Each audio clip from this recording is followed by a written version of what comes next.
Olá, seja muito bem-vindo aqui à 14ª resolução, dos problemas em Python do site LeetCode. Então são diversos desafios aqui para que a gente possa praticar um pouco, da lógica de programação em Python, tá bom? Então hoje a gente está resolvendo aqui uma sequência de exercícios. A gente vai estar resolvendo o problema 122, que é o Best Time to Buy and Sell Stock. Então, se vocês verem na playlist, ou se você não vem acompanhando a playlist, a gente já resolveu um problema que foi o 121, inclusive, que é o Best Time, a mesma coisa aqui, tá bom? Um pouco da lógica a gente vai estar utilizando aqui, então se você não viu, eu recomendo que você assista esse vídeo, ele está aí na playlist, tá bom? Basicamente, da diferença desse para o anterior é que o anterior a gente queria o quê? Qual que seria o lucro máximo, né? Então a gente pegava o menor dia, o maior dia e fazia. Agora aqui ele está permitindo a gente o quê? Comprar e vender mais de uma vez. Então aqui, ó, por exemplo, a gente pode comprar num dia e vender no outro, depois comprar novamente e vender no outro, e ele quer saber aqui qual que é o máximo de lucro que a gente pode atingir, dada essa série de dias, tá bom? Então, assim, da mesma forma que eu fiz da outra vez, eu vou trazer aqui mais ou menos como que a gente pode, estruturar esse pensamento aí em cima do que está acontecendo, né? Então, a gente pode comparar com o dia anterior, por exemplo, aqui, nesse dia aqui fechou em 7. No dia seguinte fechou em 1. A gente sabe que se a gente fizer uma operação aqui, ela vai ser perdedora, né? Porque se eu comprar aqui e vender aqui, eu vou estar perdendo, né? E aí a gente vai comparar o quê? A gente compara sempre com o dia posterior, né? Esse em relação a esse daqui, se eu comprar aqui e vender aqui, eu vou conseguir ganhar alguma coisa, né? Vou ganhar quanto aqui, ó? 5 menos 1, né? E eu estaria ganhando 4 de lucro. E aí, a partir do momento que você sai daqui, a gente vai para o dia seguinte, né? Se eu comprar aqui e vender aqui, eu vou estar perdendo dinheiro. Então, nesse caso, a gente não vai fazer essa operação. Bom, se eu comprar aqui e vender aqui, aí eu consigo também aqui, ó, 6 menos 3, né? E a gente somaria esse lucro aqui e a gente teria o lucro de 7 nesse total aqui, tá bom? Então, mais ou menos essa é a intenção. Obviamente, na vida real a gente não sabe, quanto que vai fechar, porém, o que o problema pede para a gente o quê? Para que a gente imagine, que a gente consegue comprar e vender sempre nas datas exatas para o quê? Calcular o lucro máximo que seria obtido naquele mês, tá bom? Então essa é a nossa intenção aqui, não é prever preço nem nada disso daí, tá bom?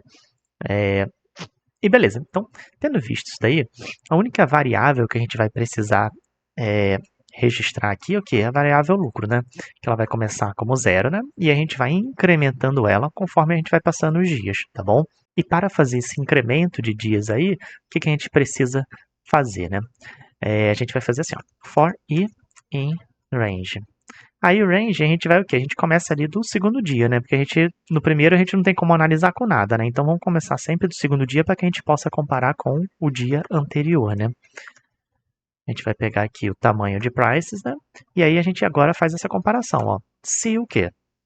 Se o prices i for maior do que o dia anterior, né? Prices i menos 1, tá? Então vamos voltar aqui só para você deixar bem claro, ó.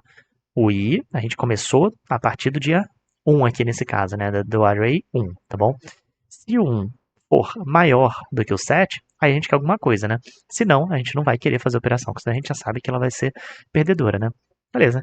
Ó, se for maior, então incrementa esse profit aí para mim, incrementa enquanto ele, né? Incrementa em prices o quê?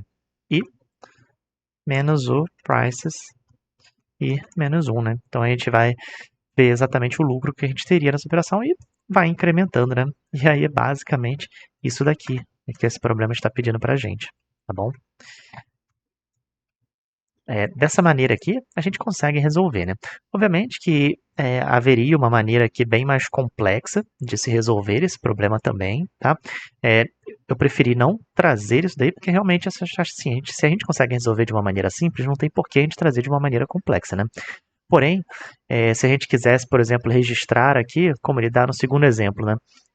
Aqui, o que ele vai... A gente vai estar fazendo dessa maneira o que? A gente comprou no dia 1, vendeu no dia 2. Comprou no dia 2, vendeu no dia 3. Comprou no dia 3, vendeu no dia 4. Mas assim, a gente poderia buscar o quê? O lucro máximo, né? Que seria comprar no dia 1 e só vender no dia 5, por exemplo, né?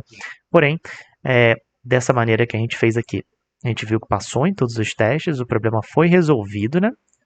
E aí daria para resolver de uma segunda forma que eu preferi nem resolver aqui, porque fica um pouco mais complexo, tá bom? A gente teria que registrar o lucro máximo, comparar com o lucro anterior. Então, assim, eu acho particularmente desnecessário a gente trazer essa complexidade. Porém, se você resolveu dessa forma aí que eu falei, um pouco mais complexa, você pode colocar aí embaixo também para a gente discutir, para a gente ver se tem como melhorar ou não isso daí, tá bom? Agradeço sempre o tempo de vocês, a atenção e até a próxima.